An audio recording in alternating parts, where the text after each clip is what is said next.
अस्सलाम वालेकुम। आज के इस लेक्चर में देखेंगे नहीं बल्कि करेंगे एक्सरसाइजेस और चैलेंजेस को सॉल्व करना।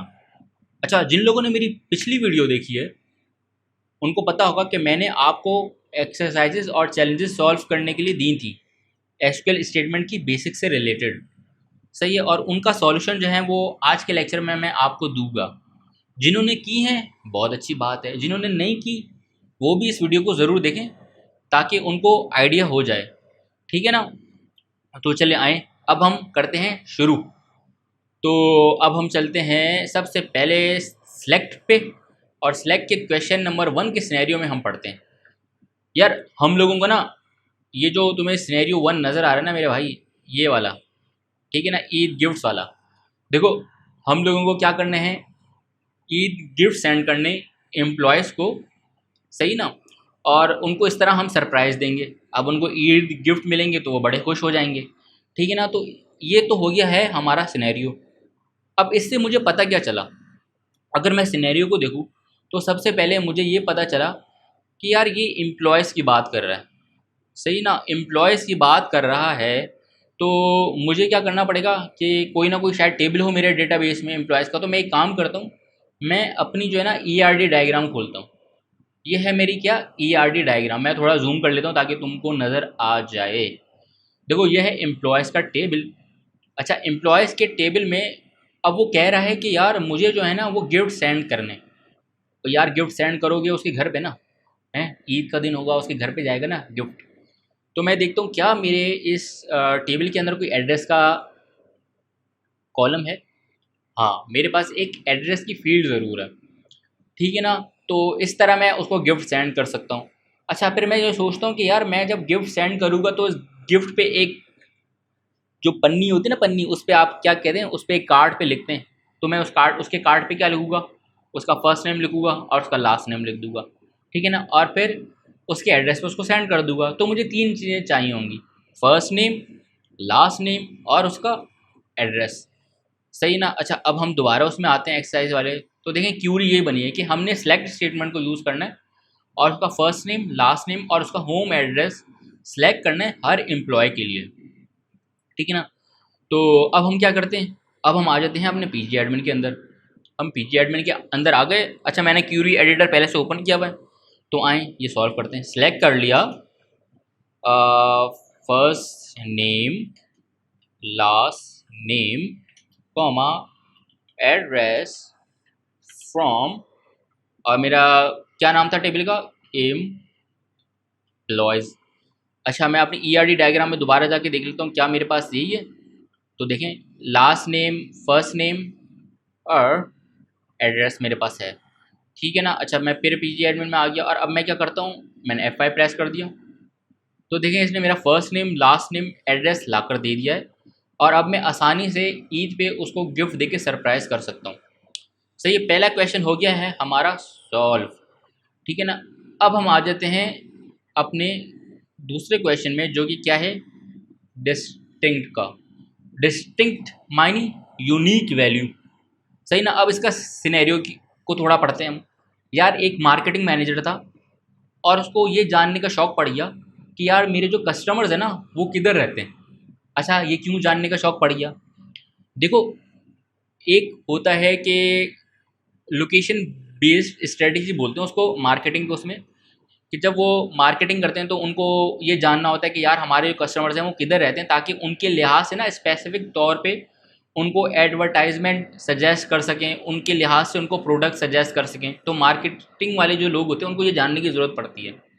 तो ये तो हो गया सिनेरियो। अच्छा, अगर मैं देखूँ तो इस सिनेरियो से मुझे क्या क्या पता चलता है, अभी क्यूरी को मत देखना तुम। इस सिनेरियो से मुझे ये पता चलता है कि मुझे क्या करना पड़ेगा, मुझे ये करना पड़ेगा कि सबसे पहले तो मुझे ये जानना पड़ेगा क्या मेरे डेटाबेस में कोई कस्टमर्स का टेबल है जहाँ पे कस्टमर्स के बारे में इंफॉर्मेशन हो। तो मैं देखता हूँ अपनी ERD डायग्राम में क्या मेरे पास कोई कस्टमर्स का जो है वो टेबल है। हाँ, मेरे पास कस्टमर्स का तो टेबल है, सही ना। अब मैं दूसरा देखता हूँ कि दूसरा वो क्या चीज़ कह रहा है। वो कह रहा है कि वो किधर रहते हैं, वो कौन से कंट्री में रहते हैं। क्या मेरे पास कंट्री की इन्फॉर्मेशन है, तो क्या मेरे पास कस्टमर्स के कंट्री की भी इंफॉर्मेशन है। ठीक है ना। तीसरी बात मुझे ये बोल रहा है कि भाई उनके उनकी कस्टमर्स की कंट्री मुझे निकालनी है और उसके लिहाज से मार्केटिंग स्ट्रेटजी बनानी है। तो आइए चले शुरू करके देखते हैं, सही ना। अभी हम क्यूरी को अभी भी नहीं देखते ना, हम पीजी एडमिन में आ जाते हैं। ये हटा दिया हमने, सिलेक्ट किया। अभी हम क्या करते हैं, हम करते हैं सारी चीज़ें सिलेक्ट, या एक काम करते हैं सिर्फ कंट्री सिलेक्ट कर लेते हैं और फ्रॉम कस्टमर्स निकाल लेते हैं।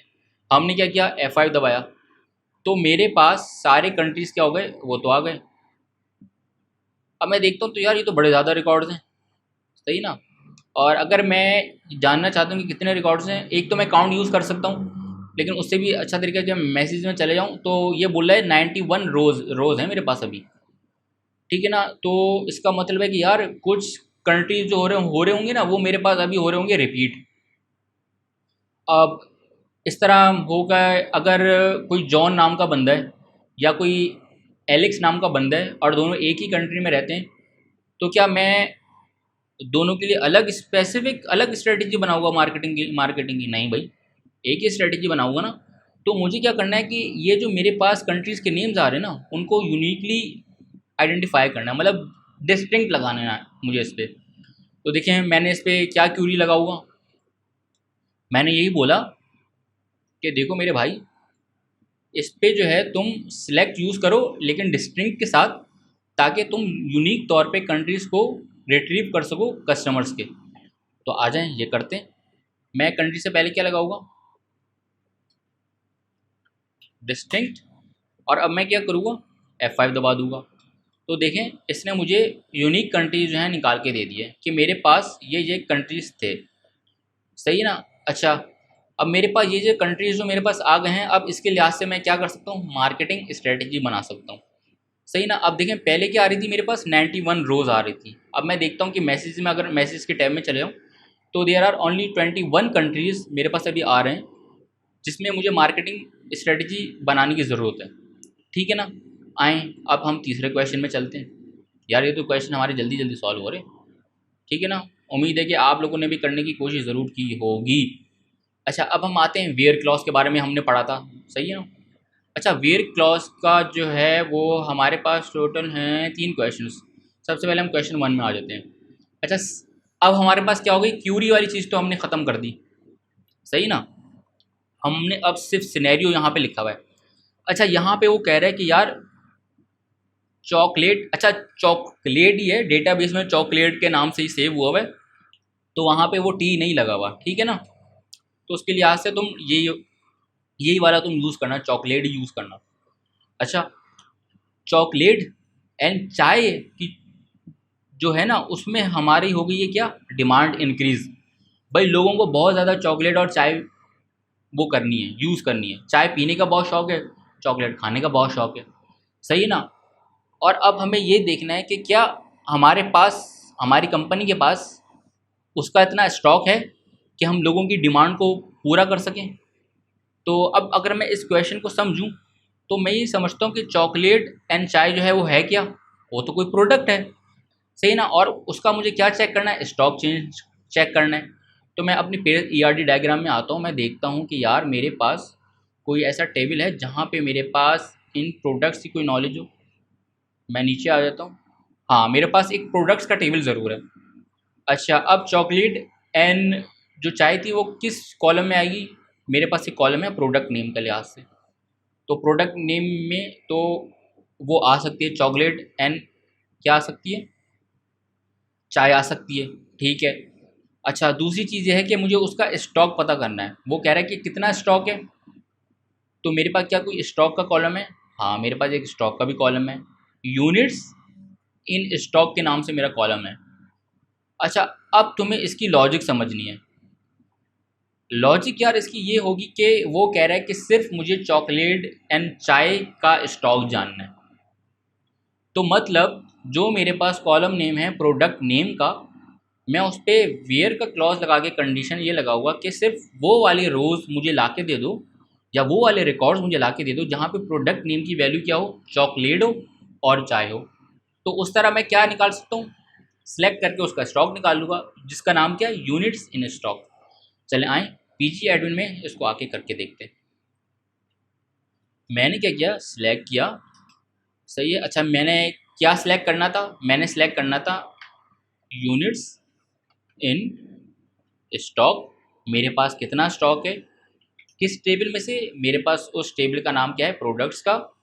और कौन कौन सी प्रोडक्ट मुझे चाहिए, प्रोडक्ट। अच्छा, ईआरडी में उसकी क्या नाम था कॉलम का, मेरे पास ईआरडी में उस कॉलम का नेम था प्रोडक्ट नेम, ठीक है ना। तो मैंने क्या, प्रोडक्ट नेम उधर होनी चाहिए। अच्छा, अब मैं दो चीज़ें यूज़ कर सकता हूँ, या तो मैं इक्वल करके इस तरह करूँ, फिर एंड लगा के एक और प्रोडक्ट नेम करूँ। लेकिन मैंने आपको एक और चीज़ भी सिखाई थी कि मैं क्या चीज़ यूज़ कर लूँ, इन यूज़ कर लूँ। अच्छा, इसको कैपिटल में लिख लेते हैं, और ये आपने एक राउंड ब्रैकेट लगाना है, इसमें दो प्रोडक्ट नेम है यहाँ पे। अच्छा, पहली की स्पेलिंग क्या है, चॉकोलेट, और दूसरी क्या है, चाय। मैं देख लेता हूँ एक बार, यही स्पेलिंग है इसमें, हाँ, चॉकोलेट एंड चाय, सही है। अब मैं क्या करता हूँ, क्या मैं F5 दबाऊँ, हाँ मैं F5 दबा देता हूँ। मैंने F5 दबा दिया तो इसने बता दिया। अच्छा, अब मैं एक और करता हूँ कि यार मैं एक और काम ये करता हूँ कि यहाँ पे मैंने सिर्फ इसको बोला हुआ है सिनेरियो में कि मुझे सिर्फ स्टॉक चाहिए, लेकिन मैंने जब ये स्टॉक निकाला मुझे पता ही नहीं चल रहा ना। तो मैं काम करता हूँ कि यहाँ से सिलेक्ट प्रोडक्ट नेम भी इसको मंगवा लेता हूँ, ताकि मुझे आइडिया हो जाए किस चीज़ का कितना स्टॉक है मेरे पास। मैंने F5 प्रेस किया, तो चाय का जो स्टॉक है मेरे पास अभी 39 स्टॉक है, और चॉकोलेट का स्टॉक जो है वो 15 स्टॉक है। तो अब मुझे पता चल गया कि मुझे और कितना स्टॉक मंगवाने की ज़रूरत है ताकि मैं लोगों की डिमांड को पूरा कर सकूँ। चलें आएँ अब इसके नेक्स्ट क्वेश्चन में चलते हैं हम। नेक्स्ट क्वेश्चन जो है वो वेयर का जो है वो क्या कह रहा है, यार समर सेल आ गई है भाई यूनाइटेड स्टेट्स ऑफ अमेरिका में, और हमारी कंपनी को क्या जानना है, इस चीज़ के लिए कस्टमर्स की डिटेल्स चाहिए उसको, सही ना।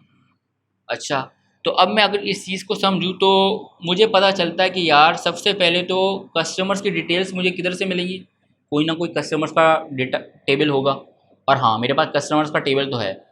और फिर मुझे पता ये चला कि यार समर सेल जो आई है ना वो क्या आई है, यूनाइटेड स्टेट्स ऑफ अमेरिका में। तो अगर मैं इसकी लॉजिक को समझूँ तो मुझे सिर्फ उन कस्टमर्स के डिटेल्स चाहिए जो लोग यूनाइटेड स्टेट्स ऑफ अमेरिका में रहते हैं, ठीक है ना। तो आए चले पहले तो हम इसमें आ जाते हैं, ईआरडी में देखते हैं। हाँ, कस्टमर्स का टेबल मेरे पास है, बिल्कुल है। इसमें कोई कंट्री का कॉलम है, हाँ कंट्री का भी कॉलम है मेरे पास। अब मैं क्या करता हूँ, पीजी एडमिन में आ जाता हूँ।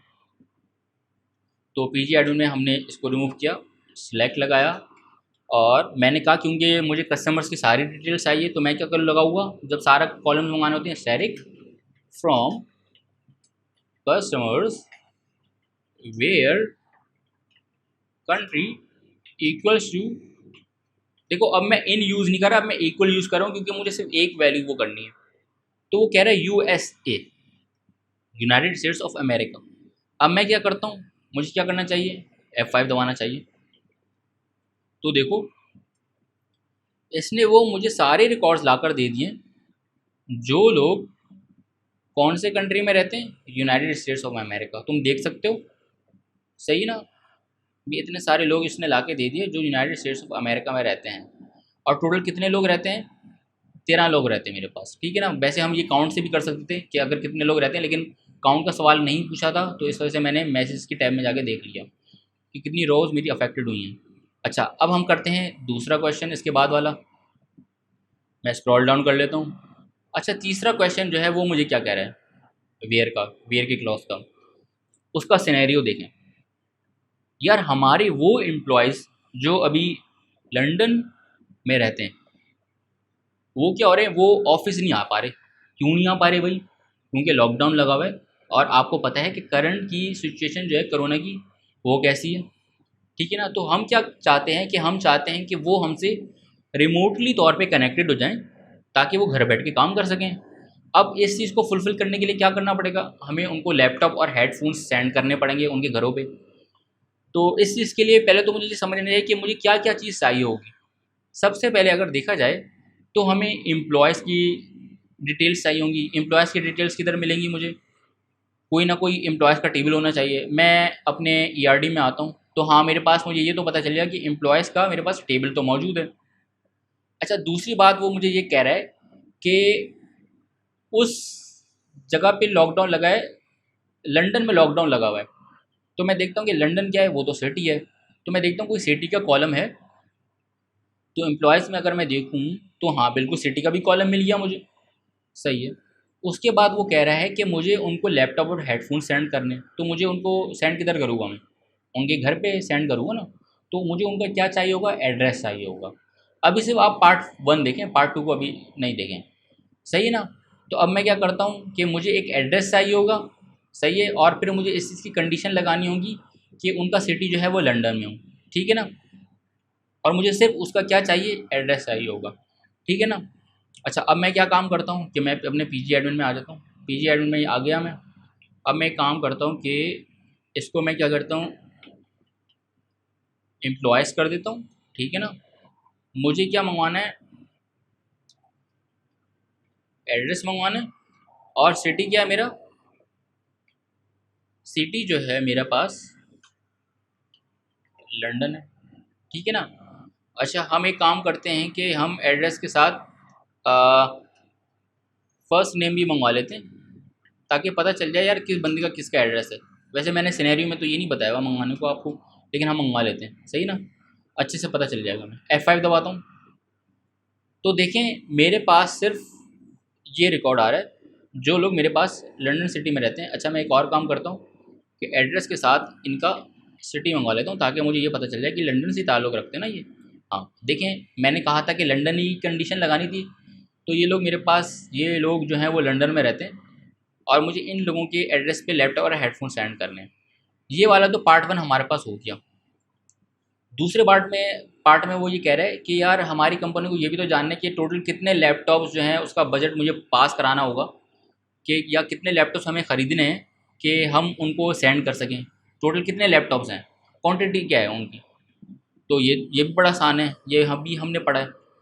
अब हम एक काम करते हैं कि क्या करते हैं, इन सब को हटा देते हैं, और क्या लगाएंगे हम लगाएंगे काउंट, और इसके अंदर क्या लगा हुआ? स्टैरिक। और अब मैं क्या दबा दूंगा? F5। तो there are 4 laptops we need. हमें 4 लैपटॉप चाहिए ताकि हम उनको सेंड कर सकें। सही ना? मतलब हमें 4 लैपटॉप जो हैं वो ख़रीदने पड़ेंगे उनके लिए। ठीक है। अब हम एक काम करते हैं, हम इसके बाद वाले क्वेश्चन में जाते हैं। अच्छा, बाद वाले क्वेश्चन में क्या है कि अब हमारे पास जो है वो शुरू हो गया है ऑर्डर बाय एंड लिमिट। सही ना? अच्छा, अब हम उसके क्वेश्चन 1 में आते हैं। उसका सिनेरियो का कह रहा है, यार हमारी जो है ना वो कंपनी की एनिवर्सरी आ रही है। सही ना? हमारी कंपनी की एनिवर्सरी आ रही है, और हम जो है उन 3 एम्प्लॉयज़ को रिवॉर्ड करना चाहते हैं। सही है ना? रिवॉर्ड में क्या होगा, हम उनकी थोड़ी तारीफ़ें करेंगे, उनको थोड़े गिफ्ट विफ्ट देंगे। सही है ना? या कोई सर्टिफिकेशन, एप्रिसिएशन का सर्टिफिकेट दे देंगे उनको। सही ना? ये वो 3 लोग हैं जिन्होंने हमारी कंपनी जो है सबसे स्टार्टिंग में ज्वाइन की थी, और इन्हीं की वजह से जो है हमारी कंपनी इतनी बुलंदियों पे पहुंच गई है। तो हमें इनको रिवॉर्ड करना है। तो ये बोल रहा है कि फर्स्ट 3 एम्प्लॉयज़ जो हैं वो निकाल दें। अच्छा, ये तो हो गया है हमारा पहला पार्ट। दूसरे पार्ट हम इसको देख लेते हैं। दूसरे पार्ट में कह रहा है कि हमें जो है इनकी एम्प्लॉय आईडीज़ चाहिए। अच्छा, जो फर्स्ट 3 एम्प्लॉयज़ है ना, वो अब हम कैसे निकालेंगे? सबसे पहले हमें तो ये तो पता चल गया कि यार एम्प्लॉयज़ के टेबल पे काम करने को कह रहा है ये। हम नॉर्थ विंड के ईआरडी पे आ जाते हैं। एम्प्लॉयज़ का टेबल है। अब हम देखते हैं क्या हम एम्प्लॉय की आईडी से हम वो निकाल सकते हैं कि फर्स्ट 3। अच्छा, ये कुछ केसेस में तो हो सकता है, लेकिन हर केस में नहीं हो सकता, है ना? ज़रूरी नहीं है कि जो पहला एम्प्लॉय हायर हुआ उसकी आईडी 1 ही हो, है ना? हर डेटाबेस में तो इस तरीके से डेटा फीड नहीं हुआ होता ना। तो हम देखते हैं कि कॉलम नेम मिल जाए जिससे मुझे इसकी हायर डेट पता चल जाए। तो मैं एक कॉलम नेम देख रहा हूँ कि इसकी हायर डेट लिखी हुई है। ठीक है ना? तो इस तरह मुझे पता चल जाएगा, क्या पता चल जाएगा कि कौन से फर्स्ट 3 लोग थे जिन्होंने सबसे पहले ज्वाइनिंग की थी मेरी कंपनी को। सही ना? और फिर एक एम्प्लॉय आईडी का भी कॉलम है। सही ना? मुझे उनकी एम्प्लॉय आईडी चाहिए। सही ना? तो अब मैं एक काम करता हूँ, क्या करता हूँ, पीजी एडमिन में चलता हूँ। मैं पीजी एडमिन में आ गया। एम्प्लॉयज़ मैंने वो किए हुए हैं। अब मैं क्या करता हूँ, काउंट हटा देता हूँ ये पिछले क्वेश्चन का, और मैं इसको बोल देता हूँ कि भाई मुझे तुम सिर्फ ला के क्या दो, एम्प्लॉय आईडी ला के दे दो। सही है ना, मुझे तुम सिर्फ एम्प्लॉय आईडी ला के दो और मुझे तुम ये बताओ कि पहले 3 कौन से थे। अच्छा, पहले 3 हम कैसे निकालेंगे? पहले 3 हम क्या करेंगे कि हम जो हैं वो करेंगे ये कि हम क्या लगाएंगे, पहले 3 लगाएंगे हम कैसे? अच्छा, अगर हमें 3 चाहिए तो हम क्या लगाएंगे, लिमिट करेंगे उसको 3 पे, कि हमें सिर्फ 3 लोग चाहिए ना, तो हमने लिमिट कर दिया उसको 3 पे कि हमें सिर्फ 3 रिकॉर्ड चाहिए। लेकिन लिमिट वाला जो काम होता है वो सबसे आखिर में होता है। हम उससे पहले क्या लगाएंगे कि हमें पता है कि हायर डेट से जो है ना हमें अब इसको सॉर्ट करना पड़ेगा। सही ना, हमने क्या किया, हमने लगाया ऑर्डर बाय, और ऑर्डर बाय हमें किस उसमें करना है, हायर डेट। ठीक है ना। अच्छा, मैं देख लेता हूँ क्या मेरे पास यही है। अगर मैं इसमें आऊँ तो एम्प्लॉयज़ में बिल्कुल हायर डेट का यही है, और ये डेट उसमें, तो मैंने ऑर्डर बाय कर दिया हायर डेट पे। ठीक है ना। अच्छा, मैं एक काम करता हूँ कि अब मैं, हाँ, इसको F5 दबाता हूँ। मैंने F5 दबा दिया तो इसने मुझे उनकी एम्प्लॉय आईडी जो है वो ला के दे दी। सही है ना। अच्छा, अब मैं एक काम करता हूँ उसका शो करने के लिए आपको एम्प्लॉय आईडी के बाद इसका फर्स्ट नेम भी मंगवा लेता हूँ, और एक और काम कर लेते हैं कि हम जो हैं इनकी हायर डेट भी मंगवा लेते हैं। अब मैं F5 दबाता हूँ तो मेरे पास फर्स्ट नेम थे जैनेट, नैन्सी और एंड्रयू, ऐसे लोग थे जिन्होंने मेरी कंपनी को सबसे पहले ज्वाइन किया था। ठीक है ना। अच्छा, अब एक काम करता हूँ कि आप लोगों को हो रहा होगा कि यार ये गलत तो नहीं दे रहा मुझे, सही ना। तो एक काम करते हैं, हम इसको लिमिट हटा देते हैं और लिमिट हटा के देते हैं क्या मुझे वो ऑर्डर सही करके दे रहा है, सही ना, सही सॉर्ट करके दे रहा है। मैं F5 दबाता हूँ तो हाँ भाई, तुम ये देख लो कि सबसे पहले जो 3 रिकॉर्ड मेरे पास आ रहे हैं उनकी 1992 है, और बाकी 4th नंबर पे अगर आप देखो तो 1993, ये वो लोग हैं जिन्होंने सबसे बाद में ज्वाइन किया था। तो मैं वही करता हूँ, कंट्रोल Z दबा दिया मैंने, F5 किया। अच्छा, फिर मैं F5 दबा दूँगा, ये कभी कभी दे देता है। अच्छा, ये एरर क्यों दे रहा है भाई, चलो कोई मसला नहीं यार, दोबारा कुछ करते हैं। अच्छा जी, और क्या था, हायर डेट किस चीज़ को दे रहा है रेट, हाँ, पता नहीं किस चीज़ का एरर दे रहा था। अच्छा, इसने मुझे 3 रिकॉर्ड्स लाकर दे दिए। ठीक है ना। अब हम चलते हैं इसके नेक्स्ट क्वेश्चन पे। अच्छा, नेक्स्ट क्वेश्चन भी ऑर्डर बाय और लिमिट का है। अब सिनेरियो मुझे ये कह रहा है कि यार यार बहुत सारे कस्टमर्स ना ऐसे होते हैं जिनको चीप प्रोडक्ट्स खरीदनी होती हैं, सही ना। उनको बाकी प्रोडक्ट्स एक्सपेंसिव लगती होंगी, सही ना। अब जितना जिसका बजट होता है वो उसी लिहाज से प्रोडक्ट्स खरीदता है ना, तो उनको चीप प्रोडक्ट्स ज़्यादातर लोगों को ख़रीदनी होती हैं, सही ना। तो हमें क्या करना है कि जब भी वो हमारी वेबसाइट को विज़िट करें ना, तो हमें उनको टॉप 5 चीप प्रोडक्ट्स जो है ना वो उनको अपनी वेबसाइट पे सजेस्ट करनी हो। सजेस्ट का मतलब ये कि उनके पास वो शो हो जाएँ, टॉप 5 चीप प्रोडक्ट्स शो हो जाएँ, सही ना। इस ये तो हो गया इसका पहला पार्ट कि चीप प्रोडक्ट्स निकालनी है हमें और टॉप 5। ठीक है। उसके बाद दूसरे पार्ट में वो मुझे कह रहा है कि उन प्रोडक्ट्स का मुझे क्या चाहिए, नेम और प्राइस, क्योंकि नेम और प्राइस ही मैं शो करवाऊँगा ना जो मेरे पास क्या होंगी, चीप प्रोडक्ट्स होंगी। तो मुझे ये भी चीज़ समझ में आ गई। अच्छा, मुझे पता चल गया कि यार ये जो काम हो रहा है ये हो रहा है प्रोडक्ट्स के टेबल पे। मैं नॉर्थ विंड पे आता हूँ, अपनी ERD डायग्राम में आता हूँ, मैं देखता हूँ कि प्रोडक्ट्स का कॉलम मेरे पास बिल्कुल है। दूसरी चीज़ क्या कह रहा है कि मुझे उसकी प्राइस पता होनी चाहिए, तो प्राइस कौन से कॉलम में आ रही है, प्राइस आ रही है मेरे पास यूनिट प्राइस में। अच्छा, मुझे ये पता चल गया।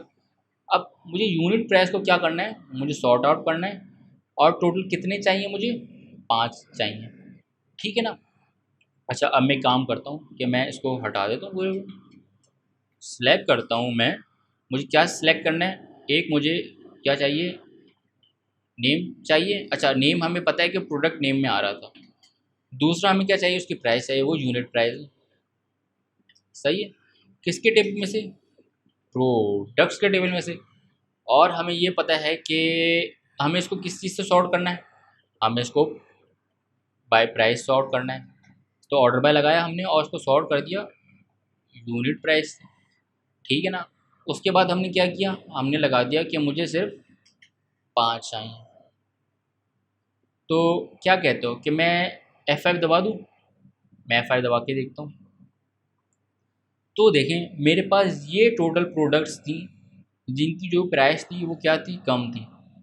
ठीक है ना। जो टॉप 5 चीप प्रोडक्ट्स हैं मेरे पास ये हैं, जिसमें ये प्रोडक्ट का नाम लिखा है और ये यूनिट प्राइस लिखी हुई है। सही ना। अच्छा, अब अगर मैं आप ये सोच रहे हो कि इसके आगे अगर यूनिट प्राइस के आगे मैं डिसेंडिंग लगा दूँ तो क्या होगा। अब अगर मैं F5 दबाऊंगा तो क्या देगा, वो सबसे एक्सपेंसिव मुझे प्रोडक्ट्स आके दे देगा। तो देखें सबसे एक्सपेंसिव प्रोडक्ट्स दे दी, और जब मैंने ये हटा दिया तो इसने मुझे क्या दी, सबसे चीप प्रोडक्ट्स दे दी। अगर आप ASC भी लगाएं तो कोई इससे कोई फ़र्क नहीं पड़ेगा, क्योंकि बाय डिफ़ॉल्ट असेंडिंग ऑर्डर में ही होता है। तो ये वाला क्वेश्चन भी हमारा क्या हुआ, हमने सॉल्व कर लिया। अच्छा, अब हम क्या करते हैं, अब हम स्क्रॉल डाउन करते हैं। तो चलो एक्सरसाइजेज जितनी भी थी वो हमारी सॉल्व हो गई हैं। अब हम आ गए हैं किस पे, चैलेंजेस पे। सबसे पहला चैलेंज ये कह रहा है कि यार हमें तुम ये बताओ कि हमारी कंपनी में कितनी जो है यूनिक डेजिग्नेशंस हैं टोटल। अच्छा, इसको मैं ब्रेक डाउन करता हूँ थोड़ा सा। सबसे पहले तो हम यूनिक डेजिग्नेशंस निकालते हैं। सही ना। अच्छा, मुझे कह रहा है कि यार यूनिक डेजिग्नेशंस आई हैं कंपनी की। क्या मेरे पास कोई कंपनी के नाम से कोई टेबल है? नो, मेरे पास तो कंपनी के नाम से कोई भी टेबल नहीं है। तो हमें ये कैसे पता चलेगा कि यार हमारी कंपनी में जो है डेजिग्नेशन कैसी है। अच्छा, हमारी कंपनीज में क्या होंगे, कस्टमर्स तो होने सर। हमारी कंपनीज में कौन लोग काम करते हैं, एम्प्लॉयज़ काम करते हैं। क्या एम्प्लॉयज़ के टेबल में कोई डेजिग्नेशन नाम का कॉलम है? यार मुझे तो नज़र नहीं आ रहा डेजिग्नेशन का नाम, नाम का तो कोई कॉलम नहीं है। तो मैं फिर कैसे निकालूँ। हमारे पास लास्ट नेम है, फर्स्ट नेम है, टाइटल है, टाइटल ऑफ कर्टेसी है। हाँ, ये टाइटल का जो है ना कॉलम, उसमें डेजिग्नेशन होगी। ठीक है ना। तो मैं एक काम करता हूँ कि मैं आता हूँ, मैं देख लेता हूँ, सही है, मुझे डेजिग्नेशन निकालनी है और कंपनी एम्प्लॉयज़ की यूनिकली तौर पे। अच्छा, मैं यही करता हूँ, सिलेक्ट करता हूँ, और मैं देख लेता हूँ कि मैं एक काम करता हूँ, अभी सारी चीज़ें निकालता हूँ और मैं कहता हूँ कि मुझे चाहिए एम्प्लॉयज़ में से तुम सारी चीज़ें मुझे भी ला के दे दो। ठीक है। और एक काम करो, अभी सारी चीज़ें मुझे ला के दो और मुझे दिखाओ। अच्छा, उसने लास्ट नेम फर्स्ट नेम दे दिया, टाइटल दे दिया। हाँ, टाइटल में जो है इनकी डेजिग्नेशंस लिखी हुई हैं और टाइटल का कॉलम है। सही है, मुझे ये तो पता चल गया। अच्छा, अब वो क्या कह रहा है कि वो कह रहा है कि यार यूनिकली जो है ना वो डेजिग्नेशंस आई हैं कि हमारी कंपनी में कितनी है। तो मैं क्या करता हूँ कि मैं एक काम ये कर लेता हूँ कि मैं डिस्टिंक्ट लगाता हूँ। मैंने डिस्टिंक्ट लगा दिया, राउंड ब्रैकेट लगाया, और इसके अंदर मैंने बोल दिया क्या है, टाइटल। ठीक है ना। अब मैं क्या करूँगा, मैं F5 दबाऊँगा। अच्छा, वैसे डिस्टिंक्ट आप राउंड ब्रैकेट के भी बगैर लिख सकते थे, कोई मसला नहीं था। मैंने राउंड ब्रैकेट लगा दिया। तो मेरे पास सिर्फ 4 डेजिग्नेशंस हैं हमारी कंपनी में। एक वाइस प्रेसिडेंट है, इनसाइड सेल्स है, सेल्स रिप्रेजेंटेटिव है, और सेल्स मैनेजर है। लेकिन उसने ये तो नहीं मांगा मुझसे। उसने मांगा है कि जो तुम्हारे पास यूनिक तौर पे डेजिग्नेशन आएंगे ना वो कितनी है। तो मैं इसके लिए क्या करूँगा, मैं इसको डिस्टिंक्ट को wrap अप कर दूंगा, उसको बंद कर दूंगा काउंट के फंक्शन के अंदर। चलो ये काम भी कर लेते हैं। अब मैं F5 दबाऊँगा तो मेरे पास टोटल 4 डेजिग्नेशन है हमारी कंपनी के अंदर। सही है। अच्छा, अब मेरा हो गया क्या, ये वाला पहला चैलेंज तो मैंने कर लिया, ज़बरदस्त हो गया। अब दूसरे चैलेंज में वो कह रहा है कि यार मुझे जो है तुम ये बताओ कि 10 से $20 के दरमियान की वो कितनी प्रोडक्ट्स हैं। सही है ना। मतलब टोटल कितनी प्रोडक्ट्स ऐसी हैं जो कि 10 से $20 के दरमियान आ रही हैं, चलें आएँ। मुझे ये तो पता था कि मैंने पिछले कुछ क्वेश्चन किए थे कि प्राइस जो है वो यूनिट प्राइस के कॉलम में आ रही थी, और जो प्रोडक्ट की प्राइस है वो प्रोडक्ट्स के कॉलम में आ रही है। तो मैं पीजी एडमिन में चलता हूँ, मैं इसको हटाता हूँ, सिलेक्ट कर लेता हूँ, और मैंने कर लिया है कि अ, अच्छा मुझे टोटल कितनी चाहिए। तो मैं एक काम करता हूँ कि इसमें सिर्फ अभी प्रोडक्ट नेम मंगवाता हूँ, यूनिट प्राइस के नाम से शायद था, हाँ कॉलम बिल्कुल, फ्रॉम प्रोडक्ट्स। अच्छा, आप लोग ना एरर से डरा मत करें, एरर्स आते रहते हैं, हर किसी के आते हैं। सही है। और मैं काम करता हूँ कि अच्छा, वो कह रहे हैं कि 10 से $20 के दरमियान आना चाहिए प्रोडक्ट्स ना। तो एक तो तरीका ये है कि मैं वही less than greater than less than equal to greater than equal to लगाऊँ, कंपैरिजन ऑपरेटर्स। एक और तरीका था और वो हमने पढ़ा था, वो क्या पढ़ा था, बिटवीन का। तो हम क्या करते हैं कि सबसे पहले उसको बताते हैं कि कौन से कॉलम कॉलम से हमें वो करना है, यूनिट प्राइस से। हमने लिख दिया यूनिट प्राइस, उसको फिर बोला कि ये बिटवीन होना चाहिए किसके। अच्छा, बिटवीन जो है वो क्या होता है, इंक्लूजन होता है, लेस देन इक्वल टू और ग्रेटर देन इक्वल टू वो दोनों को देख रहा होता है। तो मैंने उसको बोल दिया यूनिट प्राइस बिटवीन किस में होनी चाहिए, 10 एंड 20 होनी चाहिए। ठीक है ना। अब मैं इसको मंगवा लेता हूँ, मैंने F5 दबाया तो देखें उसने मुझे क्या ला के दे दिया, वो सारी प्रोडक्ट्स ला के दे दी जिनकी प्राइस जो है वो $10 से $20 के दरमियान की है। ठीक है ना। अच्छा, ये तो मेरे पास आ गई है, लेकिन वो मुझसे तो कुछ और ही मांग रहा है। वो मुझसे मांग रहा है कि टोटल कितनी ऐसी प्रोडक्ट्स हैं जो कि 10 से $20 के दरमियान की हैं। तो मैं क्या करूँगा कि मैं ये करूँगा कि मैं इसको हटाऊँगा और काउंट लगाऊंगा और उसके अंदर आप स्टेरिक लगा दें, कॉलम भी बता दें, रिजल्ट सेम आएगा। F5 दबा दिया मैंने, तो मेरे पास टोटल 29 प्रोडक्ट्स ऐसी हैं जिनकी प्राइस जो है वो 10 से $20 के दरमियान है। ठीक है ना। मेरा ये वाला भी क्वेश्चन सॉल्व हो गया, ये तो और अच्छा हो गया। अच्छा, तीसरा चैलेंज मुझे ये बोलता है कि यार तुम कितने कस्टमर्स ऐसे हैं जिनका नेम जो है वो ए से स्टार्ट होता है और जेड पे ख़त्म होता है। अच्छा, इसने जो मेंशन किया हुआ ना, वो ये मेंशन किया हुआ है कि ए और जेड जो है इसने स्मॉल केस में बताया हुआ है मुझे इस चैलेंज के अंदर।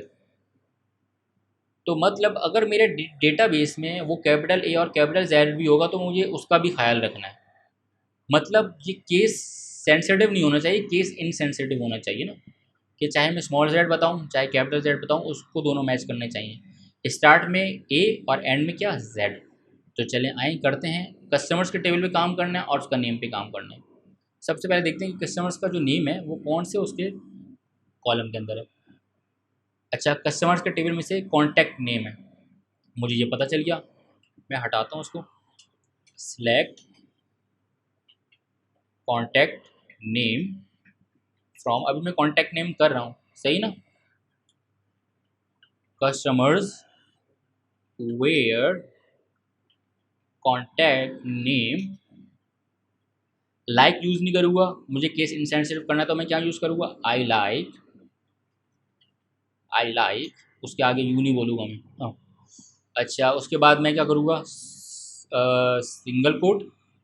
अच्छा, अब मुझे क्या करना है कि ए से स्टार्ट हो, सही मैंने इसमें बता दिया, स्मॉल ए बता दो, आप कैपिटल ए बता दो, कोई मसला नहीं। और बीच में कुछ भी आ सकता है आपको पता है, और वो किस पे ख़त्म हो, जेड पे ख़त्म हो। अब मैं क्या कर रहा हूँ, मैं F5 दबाऊँगा।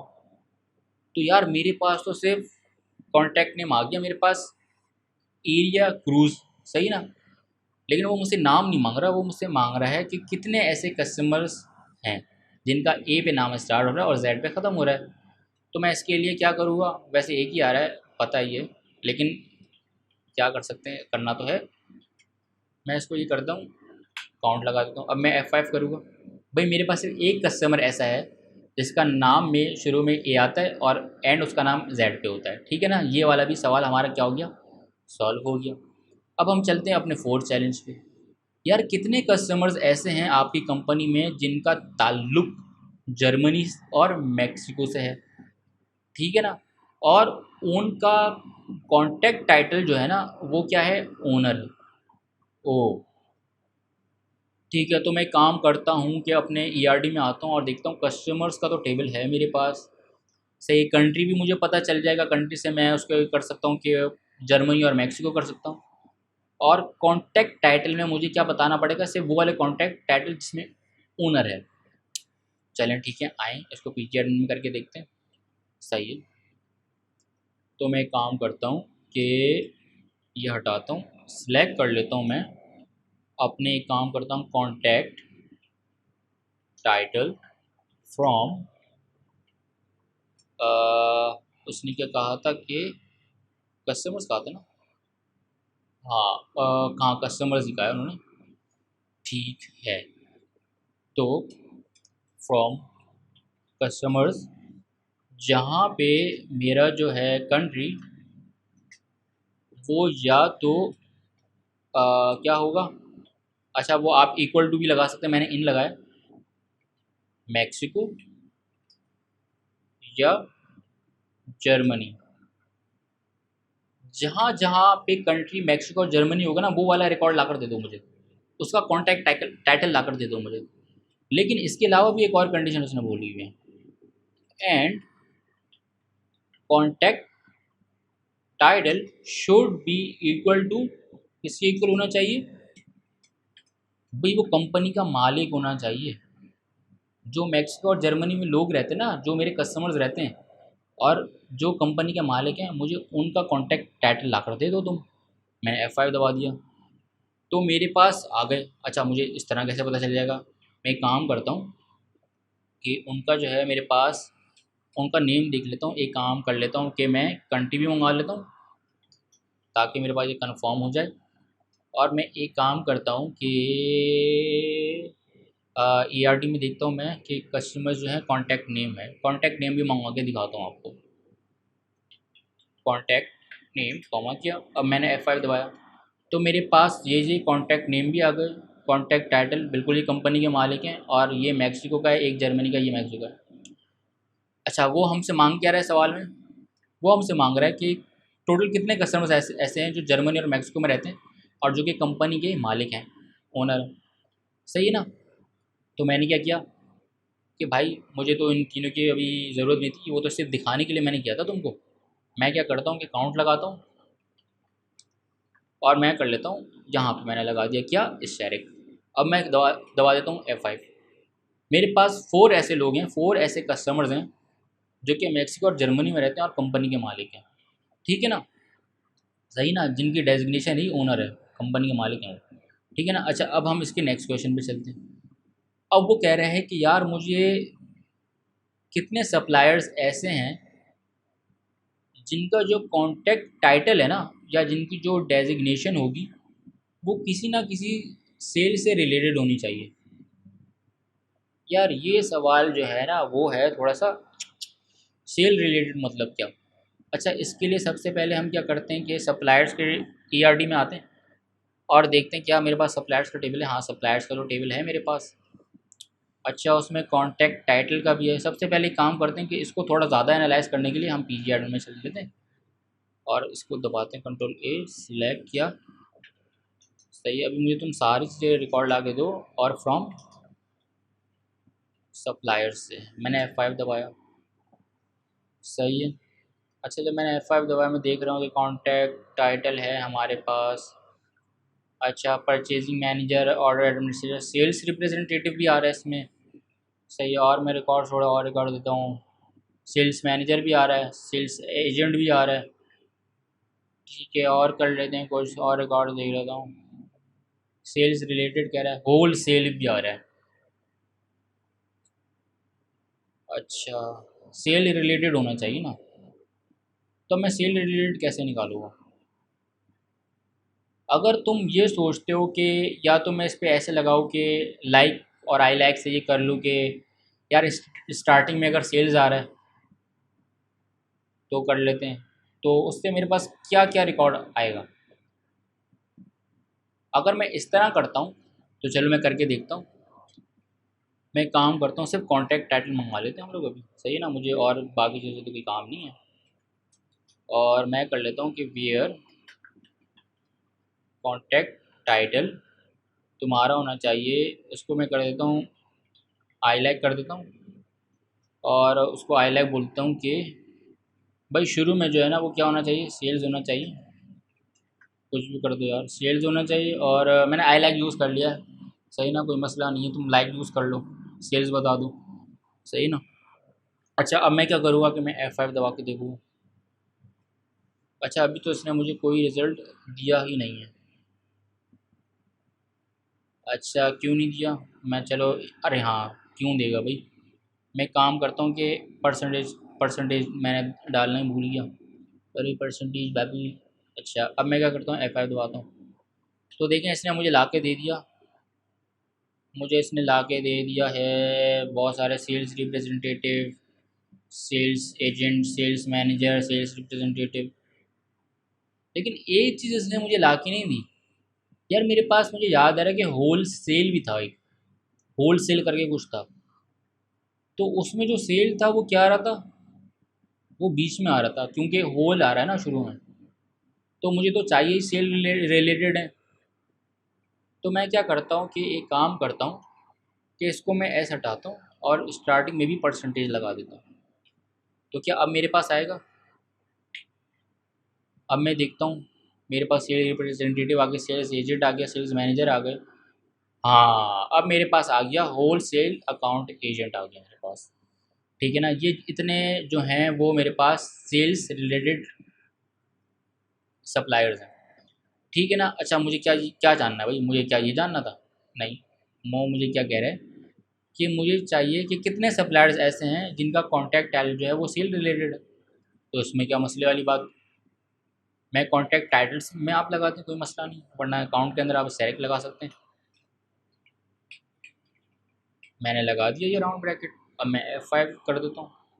तो मेरे पास 12 ऐसे सप्लायर्स हैं जिनकी डेजिग्नेशन या उनके कॉन्टैक्ट टाइटल में जो है वो सेल रिलेटेड आता है। ठीक है ना। अच्छा, ये सवाल भी हमारा सॉल्व हो गया। अच्छा यार, आज के लेक्चर में हमने क्या किया, हमने एक्सरसाइजेज और चैलेंजेस को जो मैंने आपको इससे प्रीवियस लेक्चर में दिए थी, आपको खुद करने को दी थी, वो मैंने सॉल्व करके दिखाई हैं।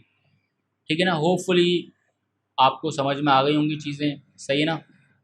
आज के लेक्चर में हमने एसक्यूएल स्टेटमेंट बेसिक्स को ख़त्म कर दिया, हमने बेसिक्स पढ़ ली हैं एसक्यूएल की, सही ना। आगे के लेक्चर्स में जाके हम क्या करेंगे कि हम इसके जो है वो थोड़ा सा और डिटेल में इसको पढ़ेंगे और ग्रुप बाय के बारे में पढ़ेंगे आगे के लेक्चर्स में जाके ना हम लोग।